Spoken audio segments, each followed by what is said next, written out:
Hey guys, and welcome to the vlog of Mommy in Sahara. If you don't know, we've been vlogging for approximately a long, really long time. And the most views we've ever gotten on our vlogs was 40 views. 40 views? If that. It might have been 38, and I'm just rounding. Shall see. I need to get hip though. You need to get hip to the mommy daughter. Rolling with the homies. Oh, yeah, rolling with. But we had a couple different ones. Can we use that?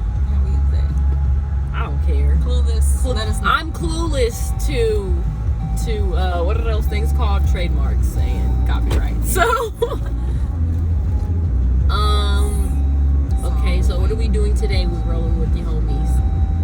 Rolling with the Homies today is on the road on our journey to HOCO. This is our journey to HOCO. Okay, so we kind of oh my gosh, why am I double talking here? So we kind of so we gotta go. This is in my facial. But okay, like she said, we're on the road to HOCO. You totally need to have your seatbelt on. We just rolling with the homies is not cool, but it's seatbelt on. Well, hold on, like you guys might just have to see me in my forehead for a second.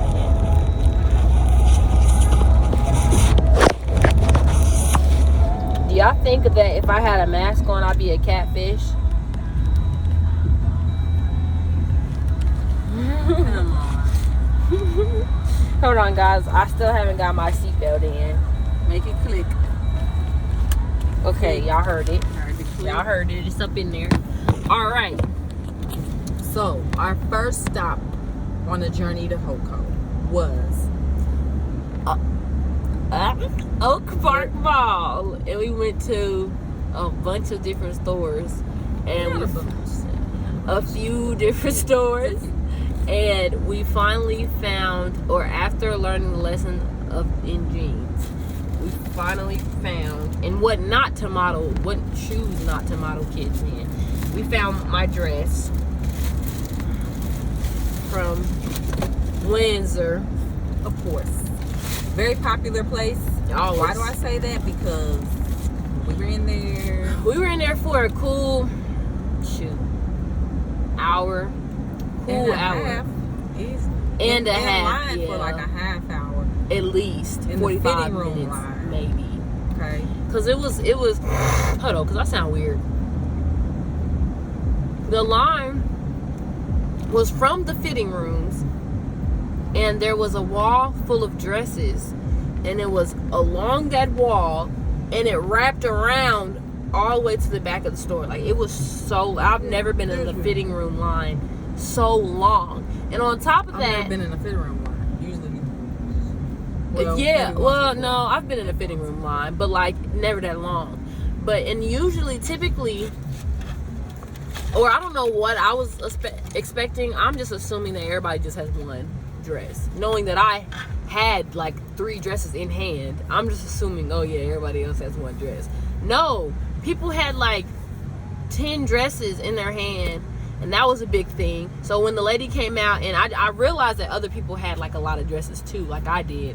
When the lady came out, she was like, oh, we're limiting these people to 6 dresses. And I realized, I'm like, oh my gosh, people probably do have like 10 dresses in hand.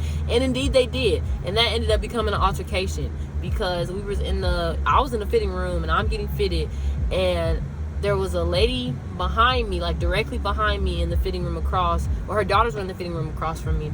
And a worker came up to her, and she was like, hey, we need y'all to get out, because we got other customers, and they really wouldn't want to come in here. Y'all have been taking a while So we really need y'all to hurry, try to change as fast as possible, and try to be considerate of the other customers that are trying to get in and out, because y'all been in here for a while, and we really need y'all to try to hurry it up because we have other customers. So then the lady's like, oh, well, we were standing in the line for 50 minutes and we're trying to be considerate, we were trying to hurry. I'm being considerate by having both of my daughters in the same one. So really really that line shouldn't have been that long. We were standing in line for 50 minutes, so they just keep going back and forth. And then she's like, I understand, but we really need you guys to hurry. We got a bunch of customers. She's like, yeah, but we've been in the line. Yeah, that just that happens for a cool it was a little back and forth, and then the lady wanted to know the worker's name. She's like, no, I'm gonna give you my name.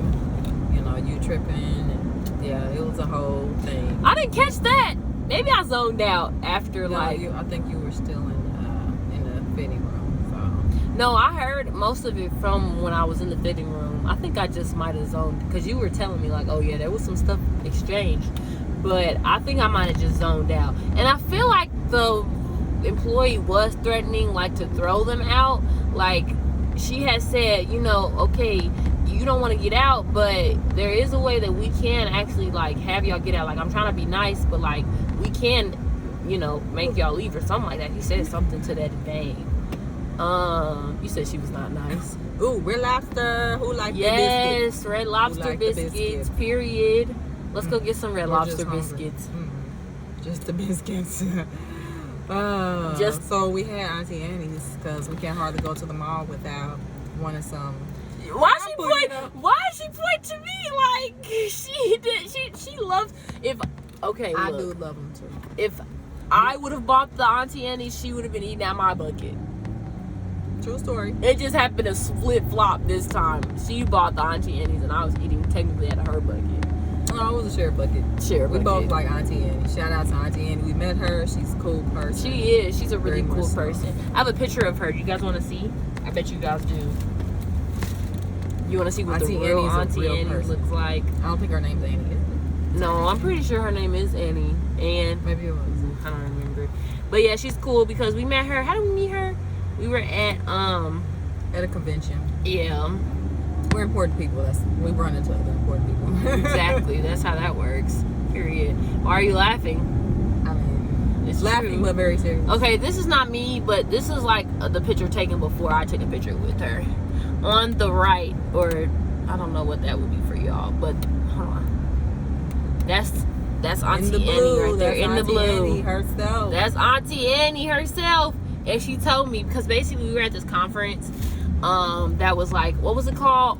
Women for God's Own Heart. Woman after God's Own Heart. Woman after God. Linda Randall. Shout out. Hosted by Randall. Pastor Mrs. Randall.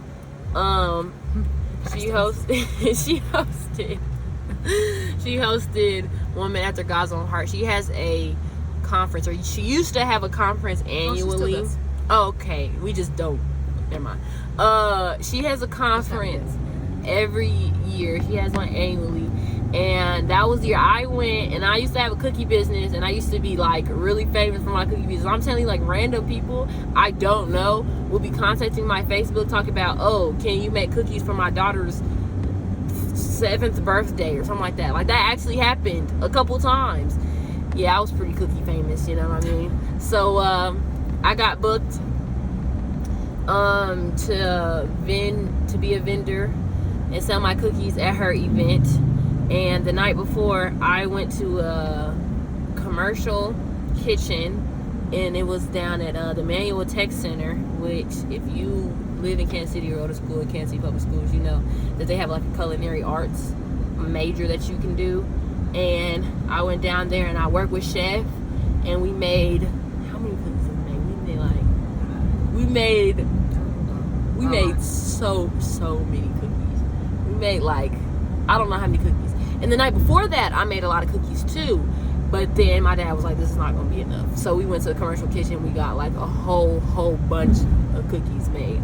I want to say we got like 300 cookies made in total. That was how many cookies we had that were made. And then we went to the conference the next day. And I think I made like $500. Not for y'all to be counting my money, but I made a cool $500 or so. So, yeah, I felt rich that day. I was like, I could buy whatever I want. where that $500 went. She was saving up. It was $5. Oh, I mean, it's 5 years ago. Yeah, I was saving up for a 6th grade trip in Washington, D.C. We were going to Washington, D.C., and I think my plane ticket cost $300. And I paid for that trip by myself. So, yeah. Be ambitious. But, so, anyway. I want something I work for. Yeah. Good lessons. Good lesson. You're not too young. Never too young. Never too young. Start your own business. Yeah. That's how we met Auntie Annie's, and yeah, it was a 2-day event. So I met her the 2nd day. I think I made more money that day. But she told me, she said the key to good sugar cookies is a Will secret. we tell you? Stay tuned on the next episode of We're not gonna tell you. It's a secret. Rolling with the homies. Stay tuned. We might tell you Auntie Annie's secret to a good sugar cookie. We might. Spoiler alert, I'm not gonna tell you. Okay. Well, we're passing up all these food places. I am hungry. But just a little inside look on our journey to HOCO Homecoming. So we got the dress. We're still on the hunt for the shoes. We'll be back. Stay tuned. Stay tuned. Okay, bye. We're out. Have a good one.